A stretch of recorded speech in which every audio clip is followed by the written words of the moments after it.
Hey everyone, welcome to another great episode of Content and Conversation. Today I'm excited to be welcoming Derek Gleason of CXL. He is content lead there, really smart content strategist and content marketer. I'm excited to be talking to him today about content strategy in 2020. Welcome, Derek. Thanks, let's do it.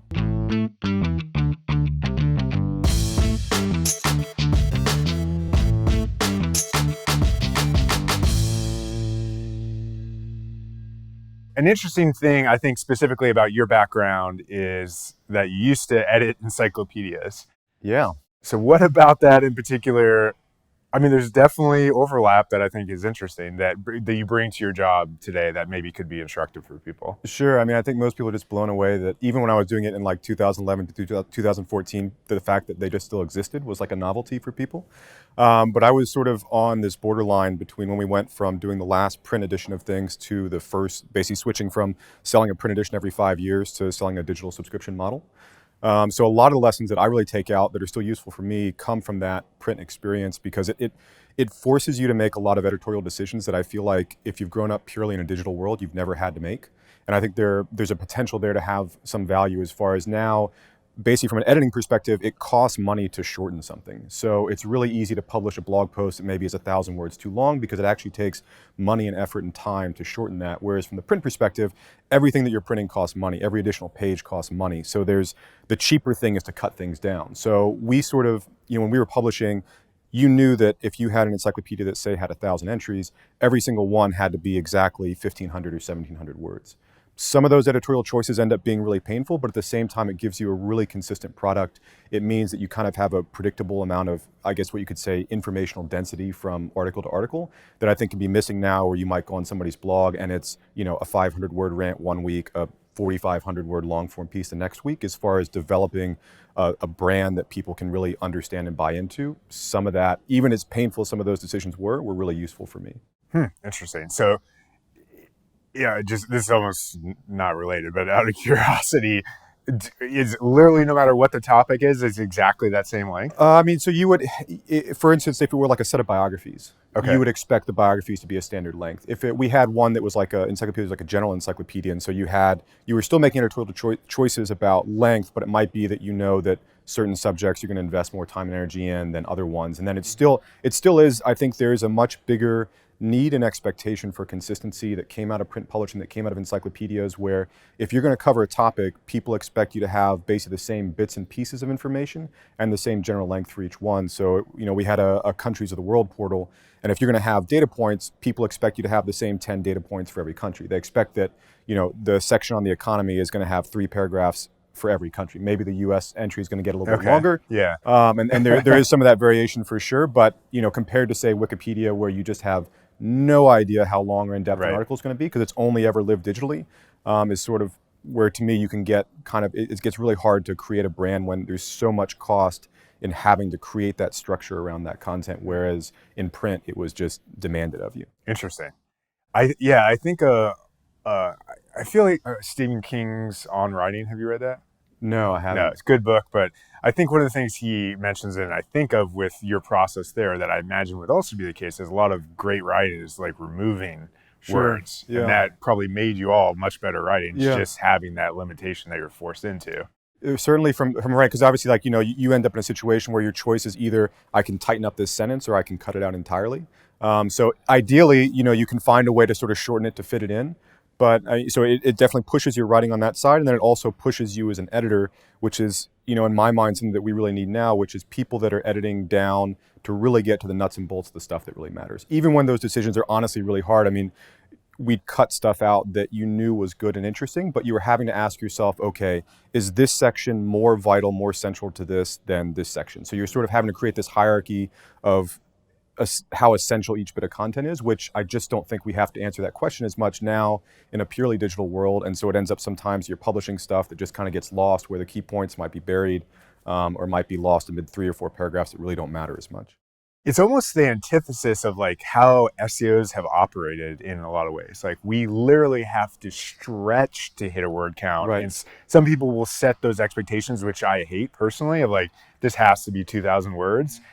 And we've probably Google. I don't want to blame Google, but I'm going to kind of blame Google. We can blame Google. Probably trained a a generation of writers that are just terrible For sure. because they're doing the reverse of what good writing Exactly. is. Yeah. I mean, it's like you can feel it as one of the long-term consequences of that mattering for SEO, as far as people are now have this expectation of the sort of skyscraper ad nauseum of longer and longer and longer and more and more.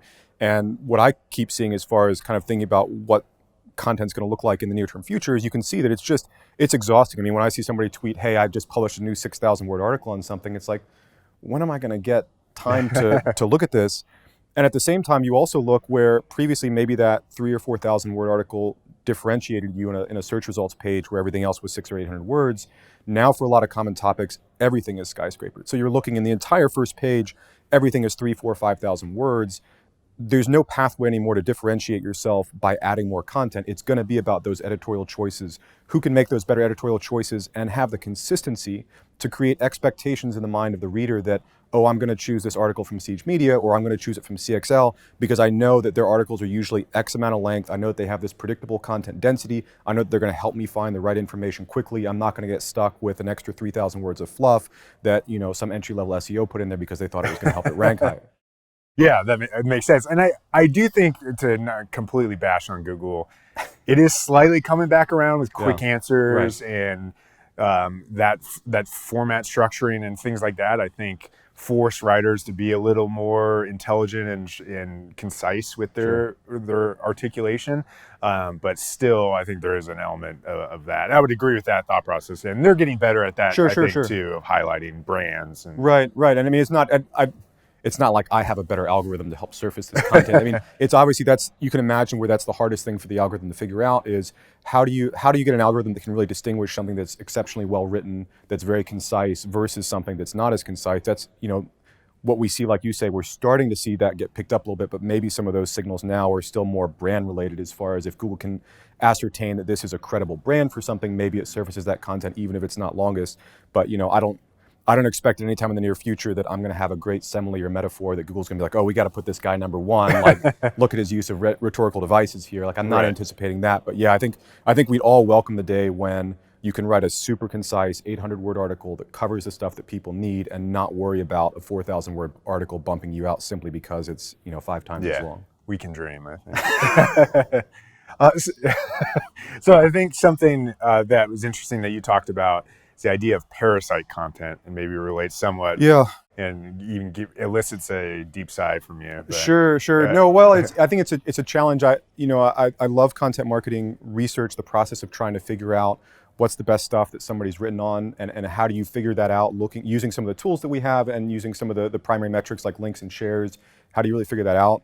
One of the things that I think becomes clear with this reference to parasite content is the idea of, in general, most of the tools, when they're returning these absolute metrics to you of absolute number of links, shares, what they're often showing you is really mediocre content on really big websites. So I don't want to name names here, but we can all think of some really big, powerful websites where no matter what you publish, it's going to earn links, it's going to earn shares. And so the problem is when you then go into, say, Ahrefs or something, and you're looking at the most shared link content, what you're seeing might be an 800-word article from, a domain that's incredibly powerful, but it's really not the best stuff. So that's what I call kind of like parasite content, in the sense that it's a mediocre article that's kind of living off the strength of a domain and getting more links and shares than it really deserves, and figuring out ways, how do we sort of, when we do our research, when we create that initial list of content that we might want to emulate or look for what made it successful, how do we sort of get some of that parasite content out, which can really be pretty simple, as far as if you're looking at an individual website, for example, instead of just looking at, if I'm going to Siege Media, pulling the most linked, most shared content, instead of just looking at what at the top of the list, if I look, say, and compare the average number of links that a post earns versus any of those individual posts, now all of a sudden I can compare a post performance on Siege Media to another website. Because I might see that, hey, this post earned 40 links, but that was 3 times as many as normal for you, whereas a post on another website might have earned 200 links, but that was just average for that website. So if you can start to pull in just one extra metric that'll give you a sense of how does this post compare to the average post on that site, you can then start to look across sites of different size, of different scale, and really identify the content that was sort of a surprisingly good performance for that given site, rather than just looking at the absolute numbers. Yeah, that makes sense. And one of our rules internally is, if we look at a site, one of the ways we task people to make sure we're coming up with marketable content is we always include social proof. So our equivalent is we'll say maybe if a site is domain authority 80 or something like that, and they have 20 links, that's not Right, enough as right, social exactly. proof. And another thing we encourage people to do is dig a little bit deeper and open the backlinks for that. Sure. And one of the issues that comes up with that is a lot of these sites will just naturally have a ton of scraper sites. Like we get a link from Moz, and I got a link from Moz like 4 weeks ago, and I'm still getting pingbacks from just scraper sites that just scrape Moz. Yeah. So there's like 100 links just from that Moz link, but that's not a true. Right, right. I didn't get, that page that I was linked to from didn't get 100 links. I'm Sure. positive of that. Right, yeah, it inflates the value. Yeah, and I, like you say, I don't think we're never going to come up with a formula that's going to perfectly return to us the best performing content, even if you add a little bit of context, even if you dig into the backlinks. But it's more a question of, depending upon how often you're doing this, if you can add that little bit of context, maybe it pares down that initial list where you spend a little more time looking at what could be great content on any site versus that sort of more likely to be mediocre content on some of those big sites. I definitely haven't solved it, but I've at least sometimes been able to get some of the junk out of the list to make it a little more efficient, which if it's something that you and your team are doing every day, day in, day out, that little bit of efficiency can then be more time that you spend ideating on what you're going to do or how some of this successful content might apply to yours, instead of wasting your time looking at the thing that earned 2,000 links from pingbacks. Yeah, that makes sense. I like that method of just opening up the domain and seeing what the average is there to give additional context. I think that's smart. So kind of adding to that, one of the things that you've talked about is the idea of change point analysis. Yeah. Definitely getting nerdy here, but yeah, how this kind of builds on that concept a little bit, right? Sure. So when I think about the context you can add that ends up being really valuable, it's usually context in two ways. One is sort of controlling for the size or power of the site, and that's the thing that you can do by looking at saying, hey, did this earn more links than the average post might on that site? The other way that you have to control for that is time, obviously, and that's sort of what change point analysis starts to look into, because the challenge that sort of brought me to even look for something called change point analysis was the idea that you can imagine a site that kind of starts from nothing and then incrementally it goes up over time as far as the number of links or shares that it earns. The absolute highest number of links and shares that it earns may be contemporary, but you know that it's still kind of earning those from what it's done recently. What you really want to be able to see is, where were those moments when it went from sort of not earning anything to starting to earn something? Where did that kind of uptick really happen? And that's what change point analysis can help you spot, because it'd probably be a little bit too much in the weeds to get into without a spreadsheet. But the idea is that it helps you add that context of time for a site. So you're basically looking at a chart that has the average across the middle, and you can see these periods, what I might call a growth period, which is seeing when the average post was basically outperforming what the average had been up to that point.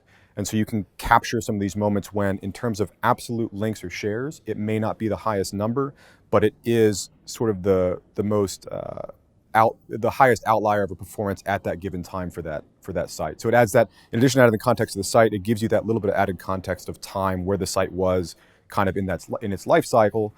And even certain times you can actually find when the average was higher than it currently is. So for instance, sort of the site that is like jump the shark, so you can say. So you have some sites that used to be really powerhouse sites, and even if their absolute numbers are still pretty good now, their average has actually been declining for a while, and that's something else that change point analysis can help you spot. Yeah, one of the things, another metric to look at there that I've seen, but it definitely makes sense and is a good way of looking at it, is you can see link velocity for a lot of these sites. In some of the higher quality ones, like I think of Hitmonk. Have you heard of Hitmonk? Yeah, they just yeah, died exactly. Today, right? Yeah, so they just died. So that's why I thought of them. Their product used to be amazing, and to me, it got worse over time. And I stopped using it personally. I haven't looked at it recently, but for a time, I'm sure you could pull up that link velocity graph and see exponential growth, and then it flattening out. Yeah. And just seeing that trend line will probably tell you more recent content, or in this case, product, has eroded. Right, that quality. Rate of change is gone down. Is not positive anymore. Sure, and that's it's always like that to me is when I think about content marketing research, the thing that I always wish I could find is those moments when you see that a site goes from not being very well known to being this one that everybody goes to. And so those bits of context in different ways, like link velocity or change point analysis, or even just compared to the average, you can compare to the average at that point in time. There are lots of different little bits of context you can add in with literally just one more column in a spreadsheet. They can really help you pinpoint that content that wasn't just the content that's the parasite content living off a big, powerful site, but the content that actually created that big, powerful site. For sure. So I kind of tying back to our research or SEO research and maybe an encyclopedic research. Always. You've talked about parasite content. Can you speak to that? Yeah, and that's the parasite content is that content that is Oh, sorry, derivative. We talked about derivative content. parasite. My Okay. apologies. All the different words, right? The Lots of multi-syllable bad ones. ways we do SEO content. Yeah, I mean, so derivative content from an SEO perspective is the content that basically somebody goes in and they're Googling a big keyword, they're opening up the top 3 or 4 links, and then they're just kind of copy pasting, changing the words, like pulling in the best practices. It pains my heart. My highest aspiration for content marketing is that it is filling this vacuum that was left when encyclopedias and people basically stopped paying for content. So there is this potential of in content marketing, people can create the best version of information on a topic.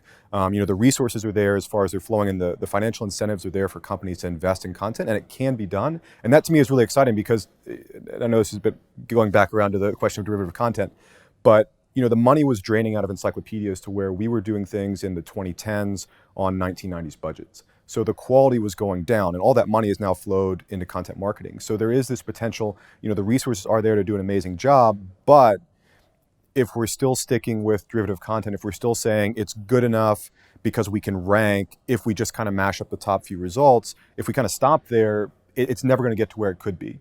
So there are a couple of quick and easy ways around derivative content. One is doing original research, including some data. The second is running interviews with people. The kind of sad version of interviews are just base roundup posts. But if you can actually do some interviews and then kind of fold those and bring those together into a narrative, now you're actually talking about something that's a little more interesting. But yeah, I mean, I think again, when we think about the future, it's like we've kind of seen skyscrapers reach as high as they're going to go, and I think we've also probably seen some of the derivative content go as probably high as it's going to go. And now it is those questions of coming back, creating some stronger signals for search with brand by having more of a point of view on a topic.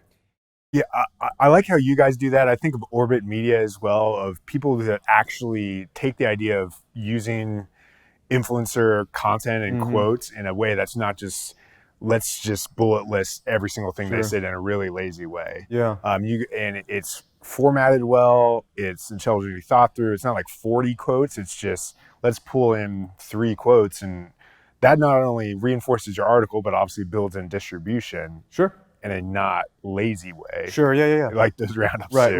Yeah. I'm not hating on roundups. They have their place for certain things, but the part that you miss with a roundup is you miss that opportunity to put 2 people in dialogue.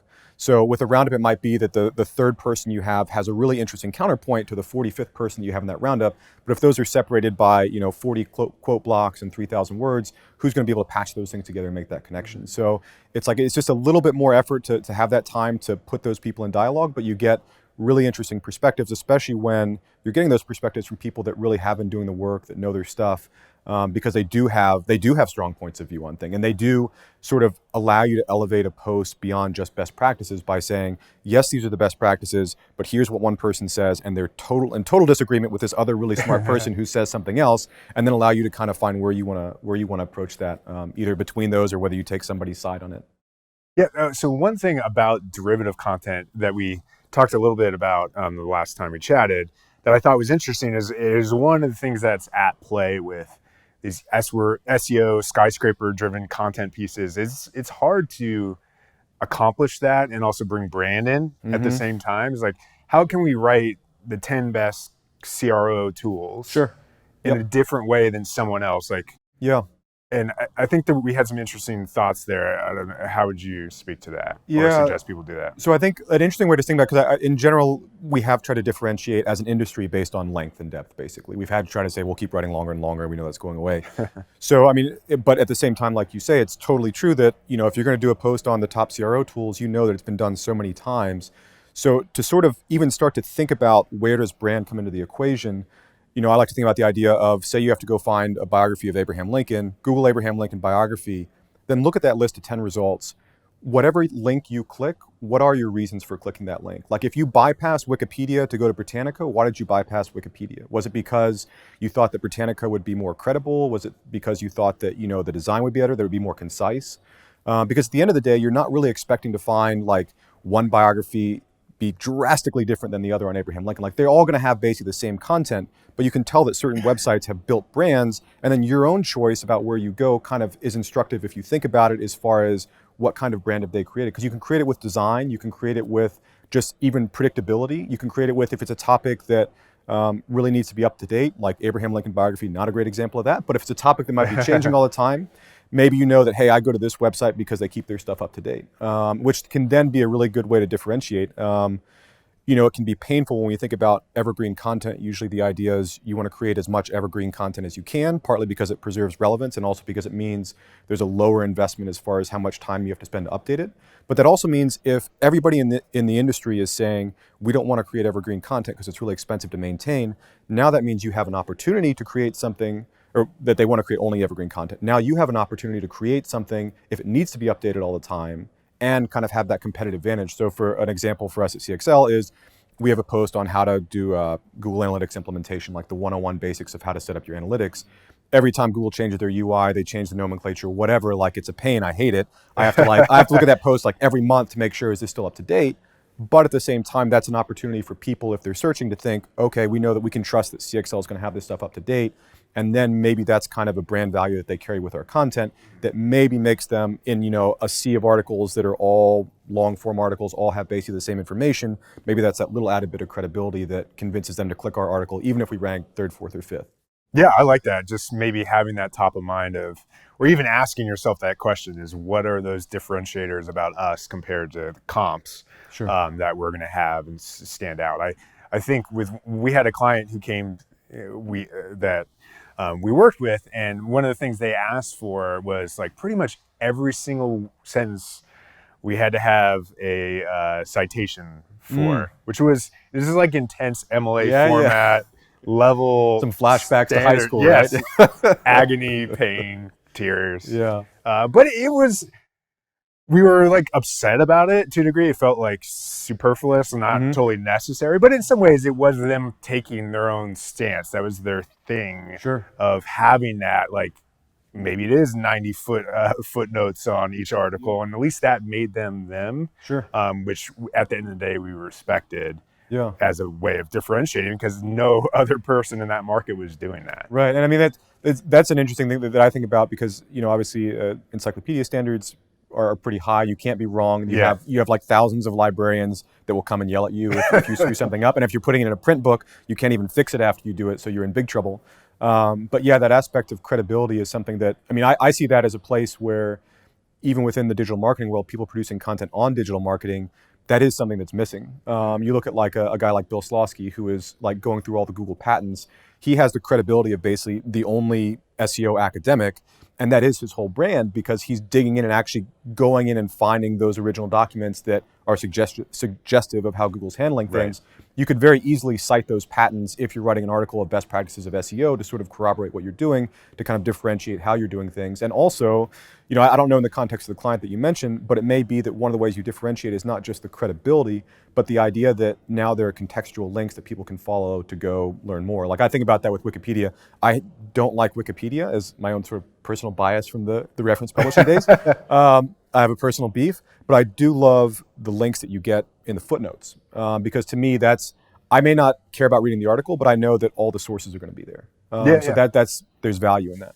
And there's even to that approach and way of doing things makes it feel encyclopedic. I think of the Wirecutter, and that's one thing they do well is their footnotes.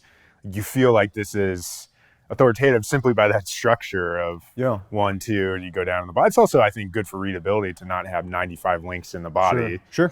It's just another approach. That is kind of fascinating, because it is the Wirecutter is sort of like, it's basically an affiliate site, right? Yeah. It's an affiliate site, but it's sort of, as far as like its lineage, it came from the New York Times more or less. So it's, instead of, often the challenge I feel like with content marketing is that it's sort of starting with marketers who are trying to figure out, how do I do serious, credible content? And here you have somebody who's basically adapting the editorial processes of the kind of king of kings from an editorial standpoint, and then distilling those in a way that is sort of much more functional for, it's kind of meeting in the middle, I guess. But they probably, I think, have a lot of those good lessons of, you see, it's like, even basic things like, copy editing, their stuff isn't not going to be filled with a bunch of errors. Those little bits of things that maybe individually don't matter, but in aggregate is the reason that we all go there.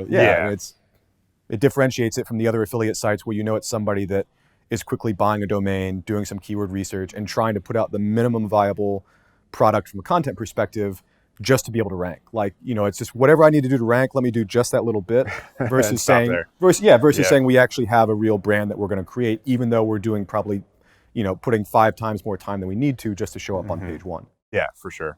And I think increasingly, like, that is what you got to do to rank. You might be able to have some short-term wins, but not longevity. That's why our Wirecutter has that for sure. So the title of this was 2020 Content Strategy. What are you doing differently this year that maybe you didn't do last year? Maybe it's 2 years ago, or thinking about doing differently as you move forward? Sure. So I think we were sort of nudged in this direction by a little bit of a hit that we took in search in 2018, which was we'd been publishing stuff since 2011. We had almost 700 posts on the site. And basically we sort of neglected some of the stuff that had been there for a while. And all of a sudden Google decided that, your introductory post on Google Tag Manager from 5 years ago, we don't really think that deserves page 1 anymore, which I think makes sense. So I think historically we had been, like a lot of people, you think about the sequential idea of the blog that you're basically publishing, once or twice a week. Posts go by, that was published 3 years ago. It may not be up to date, whatever. Now I think we're going, as Jimmy Daly has kind of probably described better than most, I think that idea of shifting away from a sequential publication to this idea of the library of content, of saying, I don't care if we published it 7 years ago, we're going to make it up to date, we're going to get it up to our current editorial standards. We may not have had the same standards as far as either, say, copy editing or design or whatever when we started 8 years ago, but we're going to try to bring everything up to date, up to kind of the same standard. And as much as I would like to say that's kind of a one and done, the reality is that that's a kind of perpetual iterative process of saying, and this is sort of, again, harkening back to the encyclopedia days, we used to talk about capital M mistakes versus lowercase m mistakes. Okay. So mistakes versus mistakes. Okay.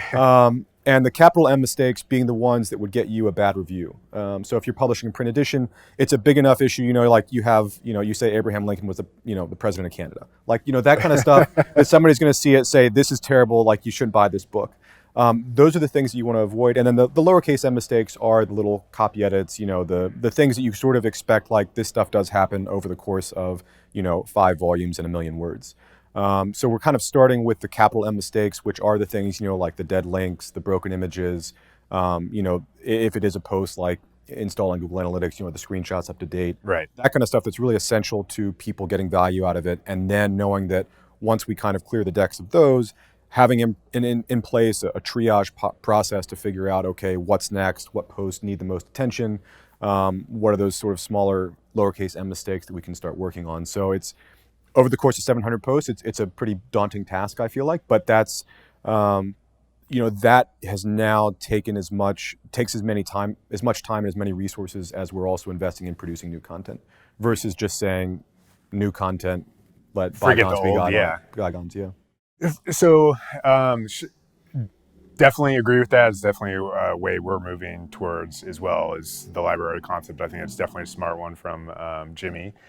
How are you, just out of curiosity, organizing that process? Yeah, so there's the triage process. Yeah. So, I mean, I had a little bit of experience from this, again, from encyclopedia days, as far as, like we had a countries of the world portal. And so you would have a triage process based on the prominence of the country and the likelihood that something has changed recently, as far as kind of like when you need to take a look at this entry or go back through it. Okay. So we kind of have a beta version of a dashboard for ourselves to triage which posts are going to be most likely to need updates. And that's a combination of sort of a heuristic evaluation of how often will this post change. So something on like how to write a value proposition, not going to change that much. The one on installing Google Analytics, it's going to get a higher sort of score on how likely it is to change. That combined with how much traffic is it driving now, 90 days over 90 days, has it lost a bunch of traffic? Are we seeing like a signal in search maybe indicative that there's an issue, as well as search potential as far as, like impressions from Google Search Console. So it's kind of a mashup. It's a kind of a beta score that we kind of weight those factors. So how much traffic is it driving? Has that changed in a negative way recently? How much traffic could it drive from Google Search Console? And then heuristically, how often does this post need to be updated? And that's just like a starting point. And again, as much as I would like to say that we have this perfect dashboard that tells us exactly what to do, the reality is that it's just a better starting point. When you have 700 posts you have to look at, I can kind of guarantee that if I look at the top 20 or 30 in this list every week, I'm going to see the ones that really need the attention. Yeah, that makes sense. I like all those metrics. One thing, definitely going to take a lot of those and implement ourselves. But one thing I've mentioned to our team to do is do research from a concept of freshness distance, is what I call it. It's Hmm. like you would Google how to install Google Analytics or Hmm. whatever, and then you just look at the timestamps of everything on page one. And to me, to be competitive from a user, for a user to not click someone else, you at least have to be somewhere, hopefully in the top 50 percentile of freshness feeling. Like if everyone is only a week or so Yeah. in terms of timestamp, you have to be that competitive. Of course, that's a moving target, but I think it's a decent way of looking Yeah, that's at the kind of that. context that I love, like that little bit of added context as far as when you're doing content research that can be so valuable. And that's why I'm like, if I could just, if Hrefs would just like do a few things for me or stuff like that, like as far as measuring the freshness of a SERP, to be like, hey, if it's, if it's not published in this amount of time, the same way they measure the difficulty of that SERP. Yeah. Like that little bit can be really, really helpful when you're trying to decide, is the topic right, or what are the expectations for this topic from Google, or from presumably Google's getting from users. Yeah, I mean, I would bet that they'll start adding things like that soon. I already hear about several people doing tools. I know Animals has some kind Yeah. of content Yeah. freshness tool. So I've heard of someone else recently working on that, because obviously that's the evolution. Is we've hit saturation, and now it's more Yeah. Yeah. about improvement. Especially for people who've been around a while, they've hit most of the Yeah. topics. It's more about improving them, making sure they're up to date, and Sure. things like that. Which is honestly like exciting. Like, I mean, from my perspective, it's very satisfying to think about the idea that you can actually, again, participate in something really creating value, not just, again, having the guide be the minimum viable thing that it takes to earn likes or shares, or to end up somewhere on the top page of page one. Yeah, for sure. So wrapping this up and thinking, I always like leaving someone with something Mm-hmm. actionable or interesting that is exciting you in 2020. So is it a tool, a tip, a resource? Like, what would you leave people with there? So I can't promise this is brand new, but as far as the one phrase that I really carry with me from years ago working on encyclopedias is the idea of content needing to be need to know and hard to find. And that was sort of a mantra that was drilled into me by people that had been doing this for decades. And as far as figuring out, in our case, it was what does it take to actually sell a product, not just get a link or get a share. But as far as anytime you're looking at a topic, is it need to know? Can that differentiate from sort of nice to know? Nice to know tends to be the stuff like, oh, that's interesting, but not the essential stuff.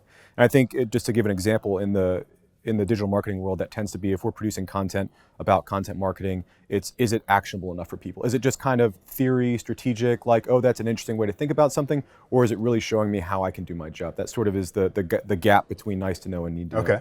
And then the hard to find component back in the days was obviously a bit before the internet, like stuff you actually could not find anywhere.